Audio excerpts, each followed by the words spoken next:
Good morning, everyone. My name is Andronick, and I'm going to tell you a short story. This is a story about Mr. Bug. Mr. Bug is really a bad guy, and unfortunately, we've all met him.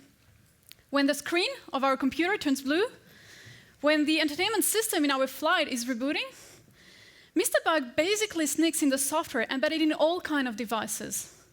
He gets into the code written by Mr. Programmer, who is really awesome, but sometimes makes some typos, or is coding a complex functionality which is hard to get correct.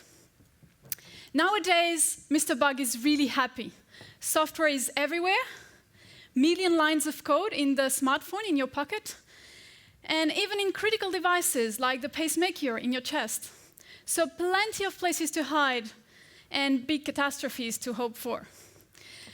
What is made today against this evil creature? Well, we have Mr. Test and Mr. Formal, or Mrs., by the way, of course.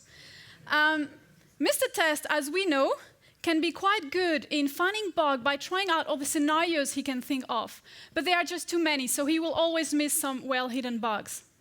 Mr. Formal, on his side, uses mathematics to reason about all possible behaviors and prove that the code behaves as expected, always.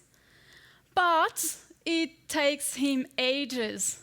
Therefore, either he looks for weak properties like specific well-known bugs, or strong properties, but he can do that only for very small source code. What is the solution we propose? We aim for strong security and safety properties for million lines of code. How do we do that? We basically want to prove that some critical devices won't have catastrophic crashes. And how do we do that? We first combine forces. And second, we use formal methods in a clever way. In most critical devices, a large amount of code is not that critical and shouldn't lead, if buggy, to a catastrophe. Therefore, we design the software as a set of components with a limited number of critical components for which we can prove that they are correct. But the really key thing here is that we also prove that they are isolated from the non-critical world, so that a bug in there cannot propagate to the critical world and lead to a catastrophe. We can do this isolation only thanks to our secret weapon, which is a kernel that controls accesses to everything. Of course, the kernel of a system is the most critical part of it. So the first thing we did was to build a small kernel called SCL4, and we managed to fully prove it correct, which was a big breakthrough since people were trying this since the 70s. And we're now concentrating on proving this isolation and the critical parts. We could also do some testing to minimize the bugs remaining in the non-critical parts.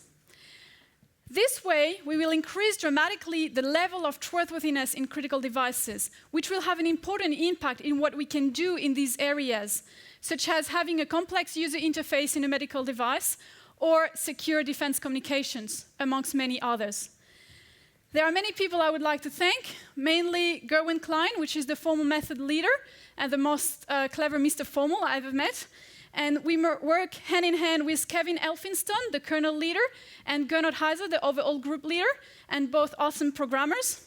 We all work both at NICTA and the University of New South Wales in Sydney, Australia, together with a lot of colleagues and students that we would like to thank as well. Thanks for your attention. If you want to know more, go to our website, ERTOS, or just talk to me.